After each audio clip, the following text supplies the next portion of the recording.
Salam, hörmətli müəllimlər. Bizim bugünkü dərsimiz fizika fənninə həsr olunur. Biz bugün sona hacılının təqdimatında bərk cisimlərin, mayələrin və qazların təzyiqi, eyni zamanda Arximed qanununa dair müxtəlif test tapşırıqlarının izahı ilə tanış olacağıq. Salam Sona xanım. Salam, xoş gördük. Sona xanım, qeyd olunan bu mövzularla bağlı müəllimlərə hansı tövsiyələrinizi verə bilərsiniz? Müəllimlər nələrə diqqət yetirməlidirlər? Oldu Pərvinə xanım. Onda başlayaq.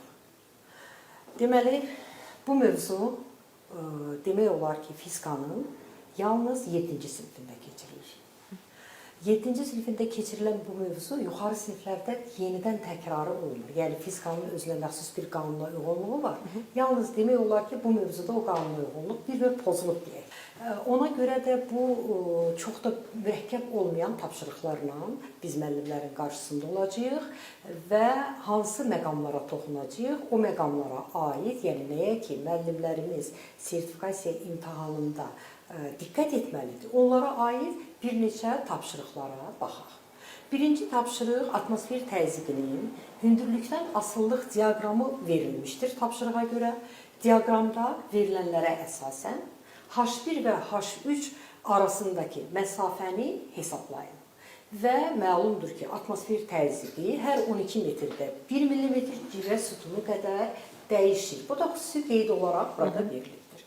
Və bizə bir qrafik verilibdir.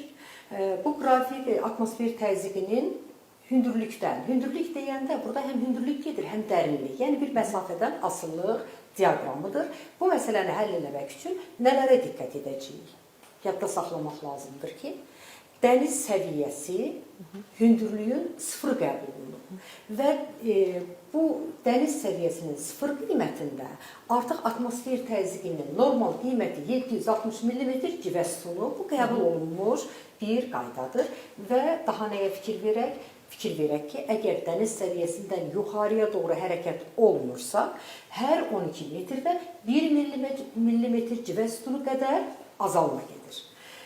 Əgər atmosfer təzyiqi dəniz səviyyəsindən aşağıdırsa, hər 12 metrdə 1 mm civə sütunu qədər təzyiq artır. Onda biz məsələni necə həll edirik? Məsələni iki yolla həll edəcəyik. Birinci yolda H1 üçün 760 mm, yəni 0-cı səviyyəni götürəcəyik və ondan 730 mm civə sütunu çıxacaq. Və bizim alacağımız cavabı isə vuracaq 12 metrə. Alacaq ki, bunun hündürlüyü 360 metrdir. Sonra H2-də artıq bu dəniz səviyyəsi də 0 olandır. Sonra da isə H3 axtaracaq. H3-ün qiymətini hesablamaq üçün isə 760 mm civə sütunundan çıxacaq 780 mm civə sütunu. Aldığımız cavabı 12 metrə vuranda, yəni hər 12 metrdə 1 mm civə sütunu dəyişir dedik. Alacaq mənfi 240 metr. Bu deməkdir ki, deməli bu artıq 0-cı səviyyədən aşağıdır. Bizə isə bu məsafələrin fərqi istənilmişdir. Yəni, fərqi deyəndə ki, bax bu iki məsafə arasında H1 və H3 arasında nə qədər məsafə olduğu soruşulur və beləliklə qiymətləri toplayanda biz alacağıq ki, 600 metr məsafə var.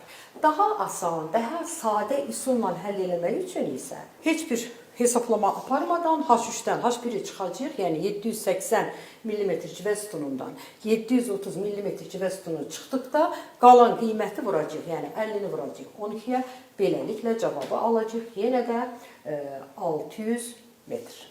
Keçək İkinci məsələmizə.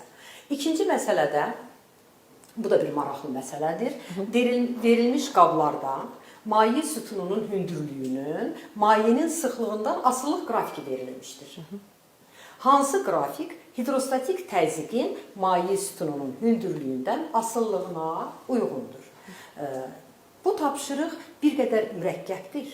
Yəni, burada mərhələ-mərhələ həll etməliyik və birinci növbədə hidrostatik təzyiqin düsturunu yazırıq. P bərabərdir ρGH. P bərabərdir ρGH düsturunda artıq 1-dən 2-yə biz görəcəyik ki, ρ'nun qiyməti sabitdir. H artır. ρ'nun qiyməti sabitdir. H artırsa, deməli təzyiq də artacaq. Təzyiqin hündürlükdən asıllıq qrafikində hündürlüyün artdığını görürük. Aydın məsələdir ki, təzyiq də artacaq. Ona görə bizə uyğun gəlir A bəndi və bir də B. A və B variantı cavaba uyğun gəlir. C, D, Y variantı demək olar ki, cavaba uyğun deyil. İndi bu ikisinin içərisində seçim etdikdə, indi necə edəcəyik? İkincidən 3-ə gəldikdə isə P bərabər ρ, H düsturuna görə əgər H-la R-nun tərs mütənasibliyini görürüksə, aydın məsələdir ki, P konstantdır, yəni P sabitdir. Bu isə deməli uyğun gəlir A variantına. Beləliklə doğru cavabımız A. Bu məsələ mənə elə gəlir ki, müəllimlər üçün maraqlı bir məsələ olacaq. Onlar bu tipli tapşırıqlarla molekulyar kinetik nəzəriyyədə, sonra sabit cəryan qanunlarında çox tanış olublar. Lakin bu mövzuda da ilk dəfə tanış olurlar. Daha bir maraqlı məsələmiz, şəkildəki cismi tərsinə çevirdikdə döşəmədə yaranan təzyiq qüvvəsi. Şəkildə cisim verilib. Cismin forması oturacağı 4 hissəyə bölünüb. Üst hissəsi isə 2 hissəyə bölünüb. Və bu cismi biz tərsinə çevirəcəyik. Tərsinə çevirdikdə bizdə deməli döşəmədə yaranan təzyiq qüvvəsi bizim üçün maraqlıdır. A cavab 2 dəfə artar, B 2 dəfə azalar, C 4 dəfə artar, D 4 dəfə azalar, Y dəyişməz. Biz burada əgər təzyiqin özünü axtarsaydıq, başqa cavab alacaqdıq. Çünki təzyiqin düsturu P bərabərdir F bölünmüş S, P S-lə tərs mütənasibidir. Ona görə də alacağımız cavabla təzyiq qüvvəsi üçün olan cavabımız eyni olmayacaq. Yəni, təzyiq qüvvəsi üçün F bərabərdir PS düsturunu, yəni bunu elə indicə söylədiyimiz düsturdan tapdıq. P bərabər edir F bölünmüş S düsturundan tapdıq ki, təzyiq qüvvəsi bərabərdir, təzyiq vurulmuş səthin sahəsinə. Tərsinə çevirdikdə sahə azalacaqdı deyə təzyiq artacaqdı. Amma F sabit qalacaqdı. Bir bu nöqteyi nəzərdən yaxınlaşaraq deyəcəyik ki, cavab Y bəndi, yəni dəyişməzdir. Bir də o nöqteyi nəzərdən yanaşarıq ki, artıq burada təzyiq qüvvəsi bu cismin çəkisi ilə xarakterizə olunduğundan onun da çəkisi dəyişməkdir. Biz onu hansı formada da qoysaq çəki eynidir. Buna görə də təzyiq qüvvəsi dəyişməyəcək. Növbəti məsələ bu bölməyə aid cihazlara uyğun bir məsələdir. Cihazlar üçün uyğunluğu müəyyən edin. 1. Barometr aneroid, 2. Mayyeli manometr, 3. Metal manometr. Deməli, 1-ə şəkildə uyğun gəlir C. Mayyeli manometrə uyğun gəlir B. Metal manometrə isə uyğun gəlir A. Beləliklə, doğru cavab Y. İndi keçək növbəti məsələyə. Növbəti məsələmizdə vahid zamanda kranlardan axan suyun kütləsi eynidir. Qablarda yığılan maye ilə onlarda yaranan hidrostatik təzyiqin zamandan asıllıq qrafikləri arasında uyğunluğu müəyyən edin. Yəni, bu tapşırıqda yenə eyni zamanda uyğunluğu müəyyən etmə tapşırığıdır. Göründüyü kimi müxtəlif formalı qablardır.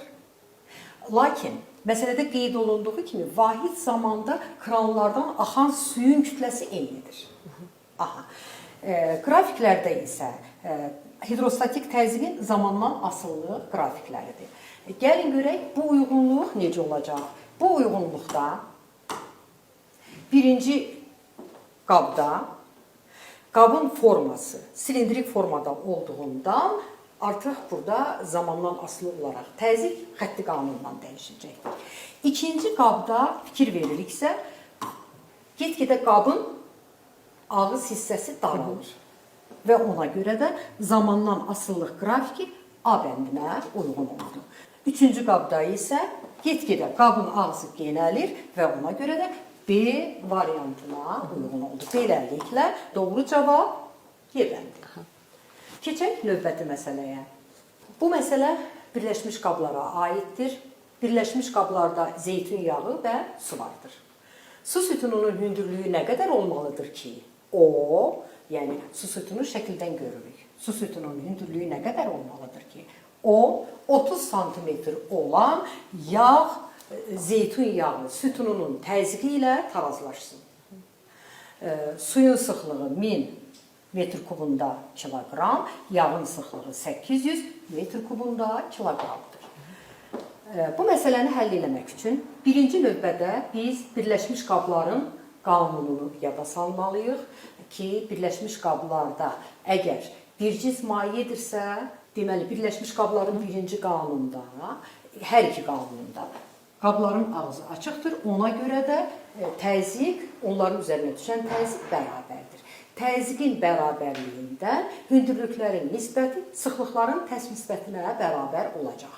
Lakin bura müxtəlif mayelər tökdükdə yenə də təzyiq bərabərdir. Hündürlüklərin nisbəti sıxlıqların tərs nisbətinə bərabər olduğundan hansının sıxlığı böyükdürsə, hündürlüyü kiçik, hansının sıxlığı kiçikdirsə, onun hündürlüyü böyük olacaq. Və aydın məsələdir ki, yağın sıxlığı suyun sıxlığından kiçikdir deyə yağın hündürlüyü su sütununun hündürlüyündən böyükdür. Birinci növbədə təzyiqlərin bərabərliyini yazdıq və bundan sonra su sütununun hündürlüyünü tapmaq üçün verilənləri yerinə qoyub nə nəticə alacağıq? Nəticə alacağıq ki, su sütununun hündürlüyü olacaq 24 sm və beləliklə doğru cavab C bəndi. Beləliklə keçək növbəti məsələyə. Növbəti məsələmizdə üst hissəsinin sahəsi 0,1 sm kvadrat, uç hissəsinin sahəsi isə 1 mm kvadrat olan mismar verilir. Və bu mismar taxtaya 20 Newton qüvvə ilə vurulur. Mismarın uç hissəsində yaranan təzyiqin üst hissədə yaranan təzyiqə nisbətini hesablayın. Yəni P ucun P üstə nisbətini hesablayın. Bu məsələdə də artıq biz bilirik ki, onun üzərinə göstərilən bu 20 Newton qüvvə, həmin qüvvə elə onun üst hissəsinə hansı qüvvə təsir edirsə, elə uc hissəsinə də həmin qüvvə təsir edəcək və beləliklə biz məsələni necə həll edirik? Məsələni həll etmək üçün F qüvvəsi sabitdir deyə, təzyiq qüvvəsi bərabərdir, təzyiq vurulmuş səthin sahəsinə və bu düsturdan həm onun üstünə olan təzyiq qüvvəsi ilə uc hissəsinə olan təzyiq qüvvəsinin bərabərliyindən düstur necə yazacağıq? P ucun P üstə bərabərdir, S üstün S uca. Yəni, nisbətlər tərs mütənasibdir. Və verilənləri yerinə qoyduqda tapacağıq ki, bu nisbət 50-yə bərabərdir. Yəni, 20 Newton qüvvə ilə üst hissəsinə vurduqda ondan 50 dəfə böyük bir qüvvə ilə, təzyiqlə uc nöqtəyə təsir olacaq. Və doğru cavab 50. Növbəti məsələmiz. Bu da maraqlı bir məsələdir. K kranı ilə əlaqələndirilmiş qablar verilmişdir. Su ilə dolu bir qabının dibində hidrostatik təzyiq P olur. K kranını açdıqda, təzyiqlər tarazlaşdıqdan sonra ikinci qabın dibində hidrostatik təzyiq nəyə bərabər olar? Aydın məsələdir ki, K kranını açdıqdan sonra mayenin həcmi dəyişməyəcək və bunlar arasında bərabər paylanacaq. Qabların ağzı açıqdır, ona görə də bunların içərisində sonda da yaranan üstdən olan təzyiq sonda hər ikisinin üzərinə atmosfer təzyiqi təsir edir. Hidrostatik təzyiqlə bu qabın içərisindəki hidrostatik təzyiq eyni olmayacaq. Və biz məsələni necə həll edirik? Birinci növbədə təzyiqlərin tarazlaşdıqdan sonra ikinci qabda su sütununun hündürlüyünü görəcəyik ki, deməli 1H üstəgəl 2də 1H olduğundan 2də 3H olur. Və birinci qabdakı təzyiqi biz P qəbul etmişik və onu hesabladıqda sütunun hündürlüyü 2H-dır, suyun sıxlığı və vurulmuş şeyə beləliklə alacağıq ki, ikinci qabdakı hidrostatik təzyiqi hesabladıqda maye sütunun hündürlüyü 2də 3H, suyun sıxlığı və J. Beləliklə cavab alacağıq ki, yəni burada olan qiyməti gətirib yerinə qoyduqda ikinci qabın dibində təzyiqin 4də 3 P olduğunu görəcəyik. Doğru cavab B. Keçək növbəti məsələyə. Ağzı kip bağlanmış qabın yarısına kimi maye tökülüb. Qabı tərs çevirdikdə onun səthə etdiyi təzyiq və təzyiq qüvvəsi necə dəyişər? Bu məsələyə iki formada baxmaq olar. Yəni, bu verilənlərdən sonda bizim soruşacağımız kəmiyyətlər müxtəlif ola bilər. Həm soruşa bilərik ki, mayenin qabın dibinə göstərdiyi hidrostatik təzyiq. Bunda cavab tamamilə başqa olacaqdır. Amma hal-hazırda biz soruşuruq ki, səthə etdiyi təzyiqi, yəni döşəməyə edəcəyi təzyiqi soruşacağıq. Əvvəlcə döşəməyə toxunan hissə S idi, sonra olacaq 2S. Təzyiqin düsturu P bərabərdir F bölünmüş S, yəni təzyiq oturacağın sahəsi ilə tərs mütənasibdir. Deməli, biz qabı çevirdikdə səthin sahəsi artacaq, səthin sahəsi təzyiqlə tərs mütənasib olduğundan aydın məsələdir ki, təzyiq azalacaq. Bəs təzyiq qüvvəsi necədir? Təzyiq qüvvəsi isə bu qabın içərisində maye ilə birlikdə çəkisi ilə eyni olduğundan bu çəki də dəyişməyəcək. Beləliklə, təzyiq qüvvəsi dəyişməz. Doğru cavab D. Azalar, təzyiq azalar, təzyiq qüvvəsi dəyişməz. Növbəti məsələmizdə yenə biri-biri ilə əlaqəsi olan qablar verilib. Lakin qabın bir ucu bağlıdır. Diqqət etsək, bir ucu açıqdır, bir ucu bağlıdır. Bir ucu bağlı, birləşmiş qabın açıq ucundan su tökülərək doldurulur. Qab içərisində göstərilən nöqtələrdə, yəni 1, 2, 3 nöqtələrində yaranan təzyiqlər arasında doğru münasibət hansıdır? Şəklə baxan kimi birinci növbədə nə görəcəyik? Birinci növbədə görəcəyik ki, 1 daha dərindədir. Yəni 1-in üzərinə olan həm atmosfer təzyiqidir, həm də su sütununun hündürlüyü qədər bir təzyiq olur. Ona görə də birinci nöqtədə təzyiqin qiymətinin böyük olmağı danılmazdır. Burada maraqlı məsələ 2 ilə 3 arasındadır. Diqqətlə baxsaq, görəcəyik ki, 2 nöqtəsi suyun, deməli bu qolda olan suyun səviyyəsi ilə eynidir. Və 2 nöqtəsinin təzyiqi bu sütunun yaratdığı təzyiq, su sütununun yaratdığı təzyiq və atmosfer təzyiqinin cəmi bu 2 nöqtəsində müəyyən bir təzyiq yaradır. Və bu təzyiq bu nöqtədəki təzyiqlə bərabərdir.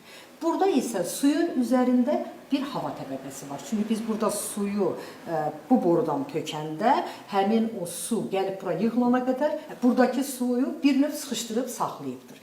Və burada isə qazın içərisində isə bütün nöqtələrdə təzyiq bərabər olduğundan biz qəbul edəcəyik ki, 2 nöqtəsi ilə 3 nöqtəsinin təzyiqi bərabərdir və 1 nöqtəsinin təzyiqindən kiçikdir. Və beləliklə doğru cavab 1, 2 və 3 bir-birinə bərabərdir və 1-dən 1 nöqtəsinin təzyiqindən kiçikdir. Yəni 1 nöqtəsinin təzyiqi burada ən böyük təzyiqdir. Daha növbəti bir məsələmizdə yarısı su ilə dolu silindrik qabın dibində hidrostatik təzyiq P-dir.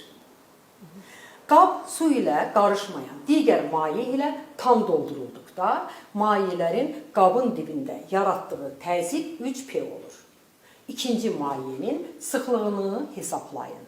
Suyun sıxlığı verilibdir 1000 metr kubunda kiloqram. Və bu məsələni həll etmək üçün birinci növbədə əvvəlcə, yəni yalnız su olan hala baxaq. Suyun təzyiqi Rho su JH. Suyun sıxlığı 1000-dir. Beləliklə cavab olacaqdır 1000 JH. Və bu qəbul olunubdur. Məsələnin şərtində qəbul olunubdur ki, biz bunu P-yə bərabər götürək. Bundan sonra isə ikinci bir maye tökülür.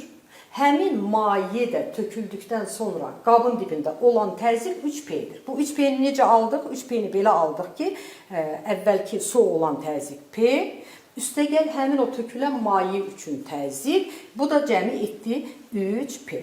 Və buradan çıxacaqdır ki, P-ni keçirdəcək. Bərabərliyin bu tərəfinə cavab alacaq. 2P bərabər Rho maye JH. Və bərabərliyi düzəltdikdən sonra, yəni lazım olanları yerinə qoyduqdan sonra alacaq 2 vurulmuş 1000 JH bərabər Rho maye JH. Beləliklə doğru cavab biz alırıq. Rho maye bərabərdir 2000 kiloqram bölünmüş metr kub. Və aydın olur ki, suyun sıxlığından 2 dəfə böyük olan sıxlıqlı bir maye tökülübdür və aydın məsələdir ki, bu qabın dibinə çökəcəkdir və bunlar bir-birinə qarışmır deyə bizim məsələdə bizdən soruşulan alınacaq. Keçək doğru cavab 2000 və keçək növbəti məsələmizə. Hidravlik maşının porşenlərinin sahələri nisbəti, S2-nin S1-ə nisbəti 10-a bərabərdir. Kiçik porşen 20 sm, yəni bu kiçik porşen 20 sm aşağıya endirilərsə, böyük silindirdəki maye sütunu aydın məsələdir ki, yuxarıya qalxacaq. Onun qalxdığı hündürlüyü hesablayın. Bu hidravlik maşına aid bir tapşırıqdır. Hidravlik maşında sahələrin, yəni porşenlərin və yaxud da silindirlərin sahələrinin nisbəti onların hərəkət edəcəyi hündürlüklərinin tərs nisbətinə bərabərdir. Və onlar üzərinə olan təzyiqlər bərabərdir. Qüvvələr isə burada müxtəlif olacaqdır və bu qüvvələrin tapılması tamamilə başqa məsələlərdədir. Bizə verilmiş şərtə görə S2-nin S1-ə bərabərdir 10 yerinə yazdıq. H1 hündürlüyü 20 sm enəcəkdir. Elə birbaşa çevirmədən 20 sm olduğunu yazdıq və beləliklə cavab aldıq ki, H2 ondan deməli 2 sm yuxarıya qalxacaq. Bu 20 sm aşağı endikdə ondan 10 dəfə, yəni 20 sm idisə artıq buradan biz əzbər də tapa bilərdik ki, o 10 dəfə az bir məsafəni qalxacaq. Çünki veriləndə bizdə necə verilibdir? Sahələrin nisbəti hündürlüklərin tərs nisbətinə bərabərdir. Yəni, sahə neçə dəfə dəyişirsə, hündürlük də ona bərabər bir qanuna uyğunluqla dəyişməlidir. Beləliklə, doğru cavabımız 2 sm. Növbəti məsələ praktik bir məsələdir. İçərisində su olan stakanın ağzını kağızla qapayıb tərs çevirdikdə su tökülmür. Doğru ifadələri seçin. Seçim tipli tapşırıqdır. 1. Kağız stəkanın ağzına yapışır. 2. Kağızın ağırlıq qüvvəsi ilə suyun ağırlıq qüvvəsi tarazlaşır. 3. Kağıza təsir edən atmosfer təzyiqi su sütununun təzyiqindən böyükdür. Beləliklə, doğru cavab yalnız 3.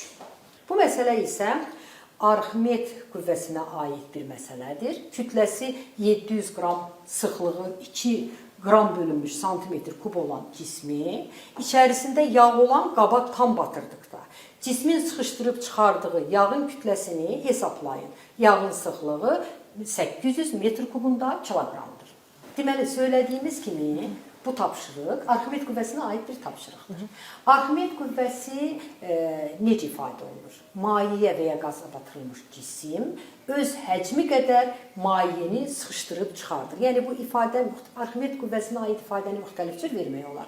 Amma ifadənin birini də bu cür səsləndirə bilərik. Başqa cürə deyərik ki, mayeyə və ya qaza batırılan cisim ağırlıq qüvvəsinin əksinə doğru bir qüvvə ilə yuxarıya itələnir ki, bu da Arximed qüvvəsidir. Yəni, müxtəlif variantlar söyləyə bilərik ki, bizim məsələmizdə əsasən bizim istiqamət alacağımız bir fikir odur ki, cismin sıxışdırıb çıxardığı yağın kütləsini hesablayaq.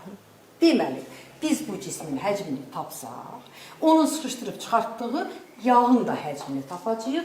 Yağın sıxlığı var, həcmi də bizə məlum olsa, onun kütləsini asanlıqla tapa bilərik. Beləliklə, V cisim bərabər V sıxışdırılan maye və oradan nəticə çıxacaqdır ki, bu sıxışdırılan mayenin həcmini tapmaq üçün cismin kütləsini cismin sıxlığına bölürük və tapırıq ki, bu 350 cm kubdur ki, bu yağının həcmidir. Yəni, bu həm cismin həcmidir, ya da həm də eyni zamanda sıxışdırılıb çıxarılan mayenin həcmidir. Və beləliklə, biz həmin yağın kütləsini tapmaq istəyəndə M yağ bərabər, Rho yağ, V yağ düsturundan istifadə edərək hesablayırıq ki, 280 qram. Deməli, sıxışdırılıb çıxartdığı yağın kütləsi 280 qramdır. Beləliklə, doğru cavab olacaqdır Y bəndi. İndi fikir versək, burada cismin kütləsi 700 qram idi. Amma onu sıxışdırıb çıxartdığı yağın kütləsi 280 qram idi. Və biz o qabın içərisində yağ yox, digər bir maye daxil etsəydik, bu verilənlər saxlanılmaqla yalnız mayenin sıxlığını dəyişdirərək tamamilə başqa cavab alacaqdıq. Və keçək növbəti məsələmizə, bu bizim sonuncu məsələmizdir. Vakuumda çəkisi 5 Newton olan cismin 2/1 hissəsi suya bataraq üzür. Bu cismin mayedə çəkisi nəyə bərabərdir? Suyun sıxlığı 1000 metr kubunda kiloqramdır. Vakuumda çəkisi 5 Newton olan cisim əgər mayeyə, suya və hər hansı bir mayeyə batırılıbdırsa, onun 2/1 hissəsi bataraq üzür, onun 4/1 hissəsi mayeyə bataraq üzür, 3/1 hissəsi mayeyə bataraq üzür və yəni bu neçədə bir hissəsinin bataraq üzdüyündən asılı olmayaraq. Əgər bu tapşırıqda bizdə Arximed qüvvəsini hesabla deyilsəydi, deyəcəkdik ki, Arximed qüvvəsi, yəni üzən cisim üçün Arximed qüvvəsi onun vakuumdakı çəkisinə bərabərdir. Yəni onda doğru cavab olacaqdı 5 Newton. Yəni bu vakuumdakı çəkiyə uyğun. Yox, bizdə isə məsələdə o soruşulur. Bizdə soruşulur ki, üzən cismin mayedə çəkisi nəyə bərabərdir? Bir halda ki, üzən cismin çəkisi onun vakuumdakı çəkisinə bərabərdir. Deməli, belə çıxır ki, F Arximed bərabərdir vakuumdakı çəkiyə. Bayaq tapmışdıq ki, Arximed 5 Newtondur. Belə çıxacaqdır ki, və bizim Arximed qanununu öyrənən zaman belə bir ifadəmiz də var idi. Mayeyə və ya qaza batırılan cisim öz çəkisindən Arximed qüvvəsi qədər itirir. Əgər o öz çəkisindən Arximed qüvvəsi qədər itiribdirsə, artıq aydın məsələdir də 5/5 bu da gedəcək. Doğru cavab Y-bəndir. Və bir mənalı olaraq yadda saxlayırıq ki, əgər cisim mayenin səthində üzürsə, hansı hissəsi batıb? Onun mayedə çəkisi sıfıra bərabərdir. Ümid edirəm ki, bugünkü öyrəndiklərimizin sertifikasiyaya hazırlaşan müəllimlərimiz üçün müəyyən qədər köməkliyi oldu. Düşünürəm ki, sizin izahlarınız və konkret göstərdiyiniz nümunələr üzərində olan izahlar müəllimlər üçün faydalı olacaq, onlar bundan yararlanacaqlar. Təşəkkür edirik Sona xanım. Çox təşəkkür edirik, sağ olun. Əziz müəllimlər, biz bugünlük verilişi yekunlaşdırırıq. Növbəti buraxılışlarda görüşənə qədər.